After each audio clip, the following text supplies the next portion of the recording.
Alec Baldwin and his wife Hilaria were seen heading out for coffee in the Hamptons on Saturday, just 2 days after a search warrant was issued for his mobile phone. The actor has been in the East End of Long Island with his family since Friday, amid an investigation into his shooting of cinematographer Halyna Hutchins on the set of his Western film, Rust. Baldwin, 63, had pulled over briefly to stock up on refreshments, and kept a low profile in a plaid jacket and face mask as he picked up coffee and snacks. American yoga instructor, Hilaria, 37, wrapped up in a long-line green coat that she layered over a white jumper and leggings, finishing off the look with a baseball cap. The outing came after Santa Fe sheriffs in New Mexico issued a search warrant for Baldwin's iPhone in regards to the fatal October 21 shooting. The warrant authorizes police to review all text messages and photos on the actor's cell phone, as well as any stored location data, as part of their investigation. Baldwin was seen on his phone making a call shortly after the shooting, and Judge David Segura, a magistrate in Santa Fe, approved the search warrant request on Thursday afternoon. Detective Alexandria Hancock, referred to as the affiant in the warrant, said that they requested Baldwin hand over his phone, but the actor and his lawyers said that they require a warrant first. Affiant requested Alec's phone from him, as well as his attorney, and was instructed to acquire a warrant. The warrant request states. Hancock, in the request for the warrant, spelled out in detail what she wanted to obtain from Baldwin's phone, a list that included his contacts, call records, photos, videos, and text messages. Affiant is requesting a warrant for the seizure and search of Alec Baldwin's cell phone to search for any evidence relating to the death investigation of Halyna Hutchins, the warrant request states. Affiant believes there may be evidence on the phone, due to individuals using cellular phones during and/or after the commission of crimes. Such information, if it exists, may be material and relevant to this investigation. Affiant was also made aware there were several emails and text messages sent and received regarding the movie production Rust in the course of interviews. According to the search warrant, Baldwin told police that he exchanged emails with the film's armorer, Hannah Gutierrez-Reed, regarding what style of gun to use in the film. They ultimately decided on a Colt .45 pistol. Recently, the father of Rust cinematographer Hutchins slammed Baldwin for accidentally shooting his daughter dead, saying the star was at least partially responsible for the killing. It is clear to me Baldwin fired the shot from his hand, so it's hard for me to understand how he cannot be held partly responsible for my daughter's death, Anatoly Androsovich told The Sun. I can't understand the behavior of Alec. The 61-year-old father said he doesn't understand Baldwin's claim that the gun that killed Hutchins went off without him pulling the trigger. The revolver is the type of gun which doesn't shoot before the trigger is pressed, and Alec is partially guilty for causing that shot, Androsovich said. He questioned why Baldwin deleted a string of tweets he sent in wake of the tragedy. Why did he sweep out his tweets when it became clear the shooting was on rehearsal? He stated. And why did he fire the shot during the preparations? Androsovich, a Ukrainian who served as a submarine captain, also shared that he is worried his 9-year-old grandson, Andros, may not ever fully recover from the incident. Andros is slowly getting back to life, but this is a huge blow for all of us, he said. Androsovich's comments came just days after Baldwin denied that he requested a larger Colt gun before he fatally shot Hutchins on the set of Rust on October 21. Baldwin denied the allegations in a tweet Thursday, sharing an article from Newsweek which claimed that he had requested a bigger gun before the accidental shooting. This, in fact, is a lie, Baldwin wrote over the article link. The choices regarding any props by me for the film Rust were made weeks before production began. To suggest that any changes were made before fatal shooting is false, he added. The search warrant, requested by Santa Fe sheriffs, authorizes police to review all text messages and photos on the actor's iPhone, as well as any stored location data, as part of their investigation. The actor had been handed the antique Colt .45 pistol for the scene, and was told that it was cold, not loaded. He was rehearsing a scene in which he pulls out his gun and, in an interview with ABC on December 2, said that he never pulled the trigger, but the gun went off anyway.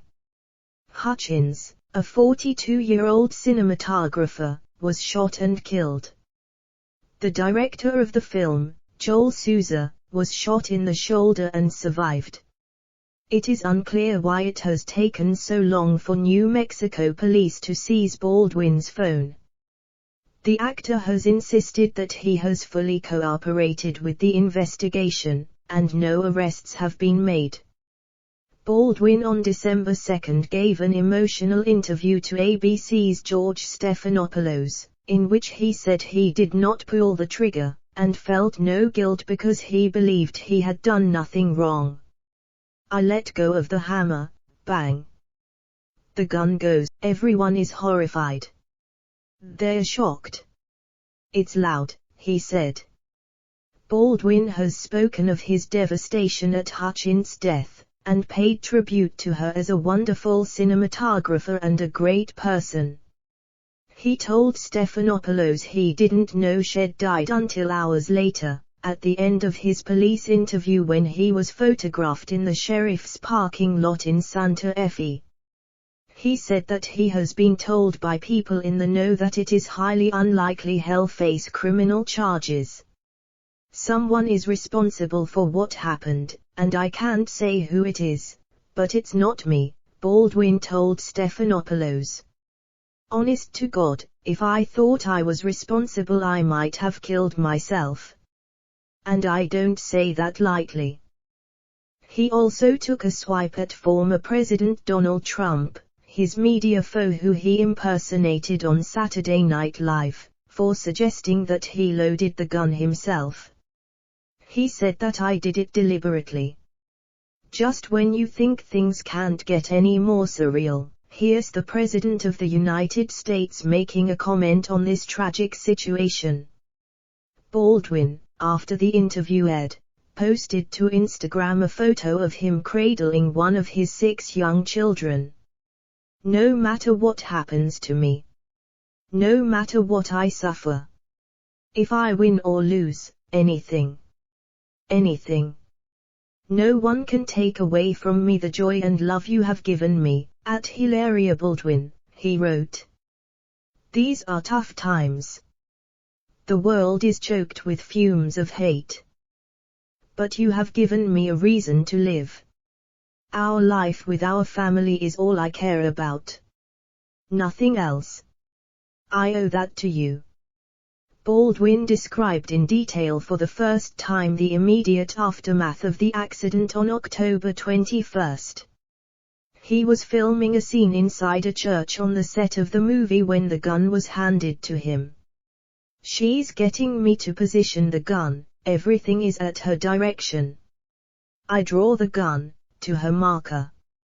I'm not shooting to the camera lens, I'm shooting just off. In her direction. This was a completely incidental shot, that may not have ended up in the film. Baldwin says he cocked the gun, and was discussing with Hutchins how it looked on camera. I'm just showing. I go, how about that? Does that work? You see that? Do you see that? And then she goes, yeah, that's good. I let go of the hammer, bang. The gun goes off. Everyone is horrified. They're shocked. It's loud. They don't have their earplugs in. No one was. The gun was supposed to be empty. I was told I was handed an empty gun. If they were cosmetic rounds, nothing with a charge at all, a flash round, nothing. She goes down. I thought to myself, did she faint? The notion that there was a live round in that gun did not dawn on me till probably 45 minutes to an hour later. He added, well, she's laying there and I go, did she hit by wadding? Was there a blank? Sometimes those blank rounds have a wadding inside that packs, it's like a cloth that packs the gun. Sometimes wadding comes out, it can hit people, and it could feel like a little bit of a poke. But no one could understand. Did she have a heart attack? Because remember, the idea that someone put a live bullet in the gun was not even in reality. I never pulled the trigger. No, no, no. You would never do that. Dave Halls, the assistant director who was watching, confirmed Baldwin's account, through his lawyer. He said he stood over her for about 60 seconds and was then ushered out.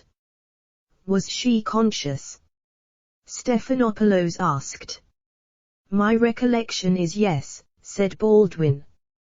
He said no one had any idea there was live ammunition used until a police officer showed a photo of the shrapnel removed from Sousa's arm. He said then began the agony, insanity, that someone put a live bullet in the gun.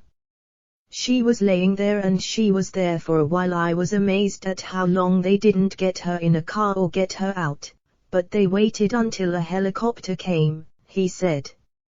And by the time the helicopter took off with her, we were literally all glutted to that process outside. When she finally left, I don't know how long she was there for.